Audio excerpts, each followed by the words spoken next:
next section, in the famous words of Austin Powers, yeah, baby, because he's always talking about mojo, having his mojo. Yeah, it's the mojo section. Right, exactly. How can you get your mojo back if you've been proactive, you've been taking action, but maybe things haven't been working out the way that you want to. You start to feel a bit demotivated, a bit uninspired. You may even lose a bit of your confidence. How do you get back in the game? Right. For those of you who are not sure what the word mojo means, it's that je ne sais quoi, it's that feeling of being self-confident. You know, like some days you're walking down the street and you're like, I can do this. And other times you're like, I definitely can't do this, you know. Or if you're in the worst state of them all, which is where you're saying, I am doomed, that's showing that you've lost a bit of your mojo there. And it is understandable because when we don't have the experiences that we want and we feel like you're really trying and you're not getting there, dating can and feel a little bit tiring and it can run you down. And of course, like we said at the start, what we really want for you is we want you to stay in the process, because if you stay in the process, you keep that open mind, I know you're going to meet someone who is awesome for you. So to begin, probably one of the most powerful things we can do if you're in that state of mind is we can look for you to choose a narrative that is more empowering. So if you are saying things, I'd say the worst end of the spectrum, I'm doomed, I'm never going to meet someone, and we've all said, I've said this. Have you ever said this? Well, No, I haven't said that, but I may have said some other things around the opposite sex where I feel like there's no point. Yeah. Oh, won't go into that, but yeah. So if that is your narrative at the moment, that's the story you're telling yourself, that is what you're waking up, that's what you're thinking and feeling when it comes to dating. How can someone, little step by little step, start to shift that narrative? It's shifting the internal dialogue that we're having with ourselves, because generally speaking, if we are uninspired, if we feel like we've lost our mojo, it's usually stemming from because of the internal dialogue we're having with ourselves, such as, I'm doomed, I'm not going to find anyone, my time's gone. It's these conversations that we're having with ourselves inside, on repeat, ongoingly, every day, which causes us to generate those feelings of being disempowered. So what you want to begin to do is start shifting your conversation to being a bit more nicer to yourself. All right? And I think kids up until a certain age are really great at this. They just have amazing conversations about themselves and the world and life. And no matter how much you might try and influence them, they are grounded in that. And we grow up and we kind of start to lose touch with those innocent and beautiful and empowering ways to be able to feel and relate to ourselves in life and to be able to look at life. So, for example, a common thing that we find when we're working with both men and women is a conversation where they don't feel they're good enough. They don't feel they're of value. I'm not enough. That's usually a conversation that they're having. That's not a fact. It's not a truth. It's just an opinion that that person has, that they've said to themselves on repeat, ongoingly. And so what there is to do is to shift that. Yeah, and I was going to say, if you are in that state, you're feeling like I'm doomed or I'm not good enough, if someone says, oh, just be confident or you need to think more positively, you're going to think, that does not feel true for me. Yeah. So because of that, we have to shift it a little bit by little bit. So can you give an example of some of those sort of shifts a person can make towards something that's more empowering? Yeah, so let's say you have the conversation about yourself that I'm not good enough. Jumping from that straight to I'm good enough is not going to feel believable. So you may say, do you know what, one day I might feel I'm good enough. And that might feel better than that I'm not good enough. And then after you've said that more and more, actually, I think that I can be good enough.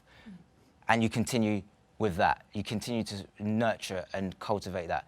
Actually, I am good enough. Actually, I am good enough. Actually, and now you've shifted from the I'm not good enough all the way to I am good enough. Right. And to have that shift, an exercise we advise you to do is you can start to embody this as a daily mantra. Now, you might feel at the start like a little bit of, why am I doing this? You know, I'm talking to the mirror, or I'm saying this in, you know, every hour of the day or as I get up. But what will happen is if you can start repeating that to yourself, and if it, again, it's not like you can't believe that. It's something you can kind of get on board with a bit. You can slowly you'd like to believe. Exactly. Right. You can slowly get in charge of that internal dialogue. Because remember, if you feel better about yourself on a day-to-day basis, this is going to help to fortify you and to, again, get you that mojo back to go out there and have those dating experiences. Now, something else I think is quite important, though, that we don't talk about all that much in the area of dating and mojo getting back in, is sometimes when we think about dating, we think that it is all about, you know, I have to go on, you know, 3 dates this week, or I must find someone by Christmas. Now, do you see how like punishing and just like unfun that sounds as a dialogue? If you're really feeling that way at the moment, I want you to remember that taking a break to recharge your batteries and actually having a mini time out from dating doesn't mean that you're giving up on dating. It doesn't mean that you're not going to return. It's just going to give yourself a time to look after yourself a bit. So not all great action steps with dating are about getting more dates, more phone numbers, getting a relationship. Sometimes the start of it is to go, actually, you know what, I do feel a little bit heartbroken, or I do feel a bit run down, and I'm going to give myself permission that if I want to have a couple of weeks just to do things I like, whether that's Dragon Ball Z or a Renaissance novel or whatever else you like, give yourself permission to do that and take your foot off the accelerator for a bit with dating, and you'll be surprised as well. I think when we have these quiet moments, when your phone is on airplane mode, you're not on your laptop, in fact, this is a no Wi-Fi situation, you're going to start to get a lot of clarity over how you're actually thinking and feeling about what's really important to you. Yeah, I think another thing along with that as well is being self-reflective on your wins.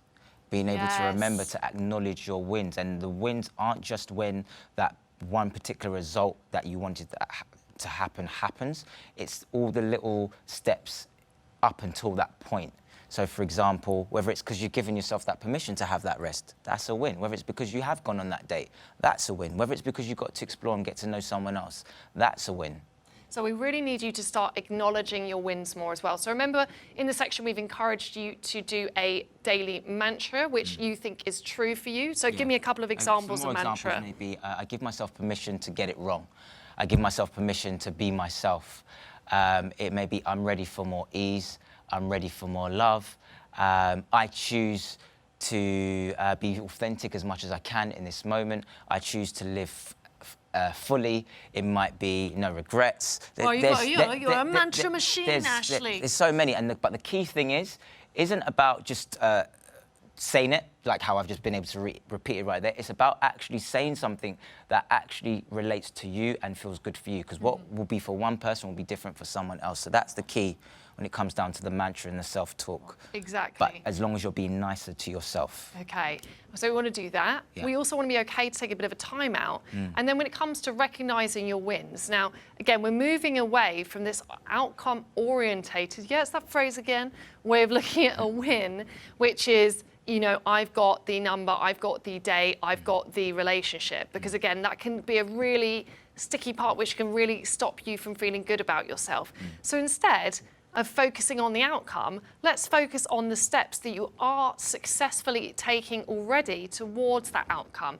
And to acknowledge them properly, I would suggest you write them down.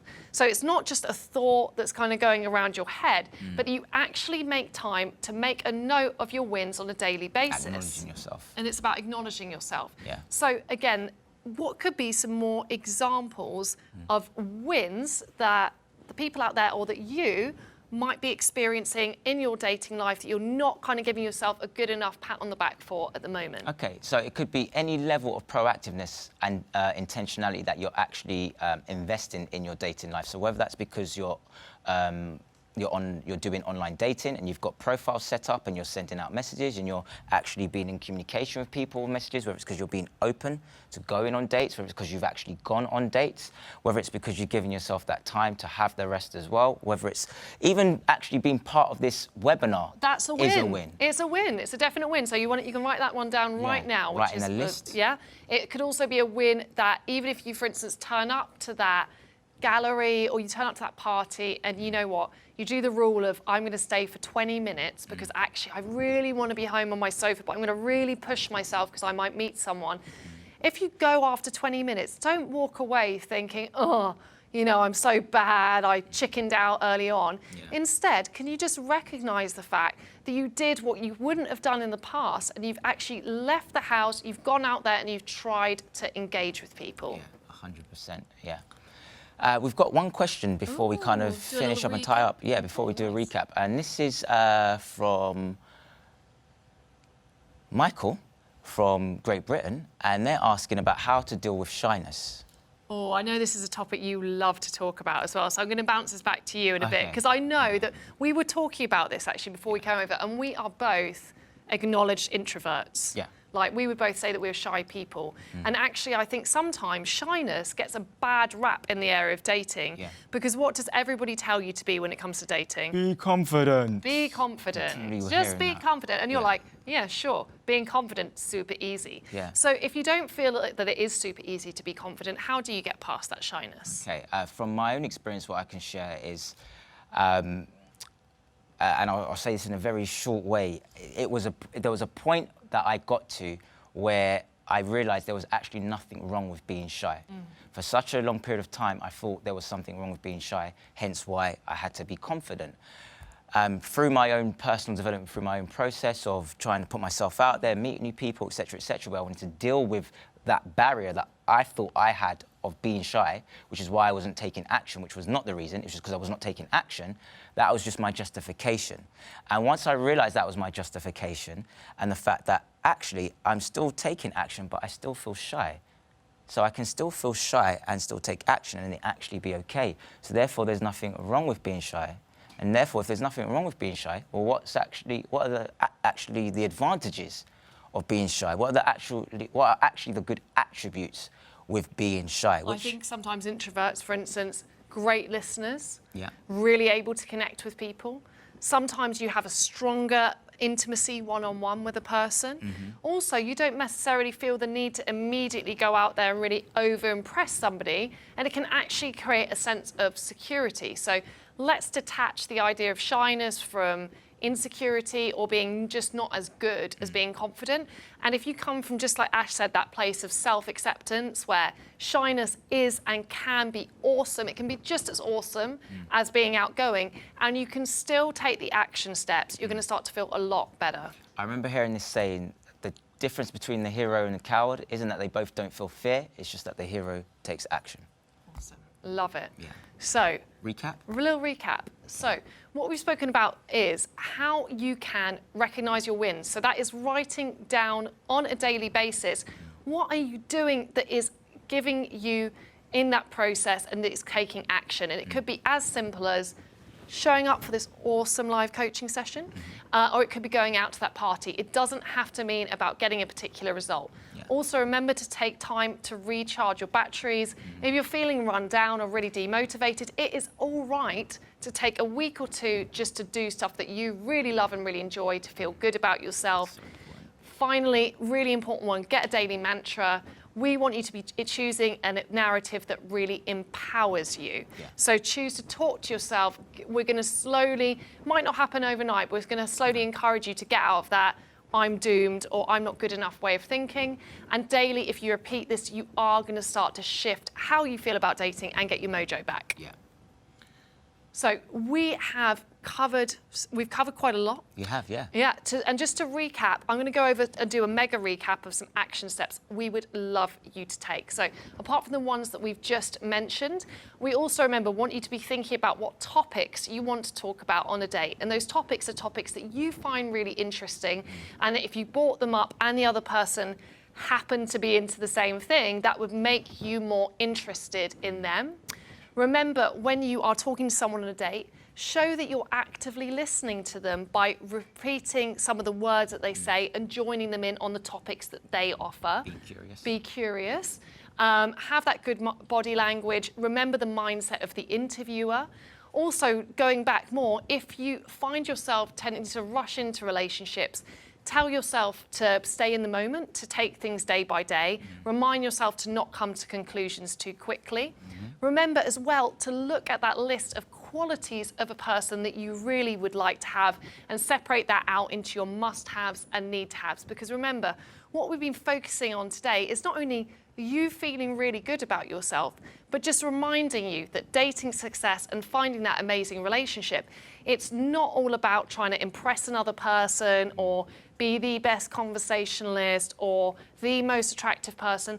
It's actually about empowering you to remind yourself that you're good enough already, you're already so worthy, and what you need to do is to stay in the process, to really communicate clearly who you are, to give yourself that opportunity to find that most amazing connection. Yeah, amazing. Really well done, Hayley. Oh, thanks. Amazing, amazing, seriously. Awesome, thank you. See how Ashley is acknowledging my win here. Now I see what he's doing.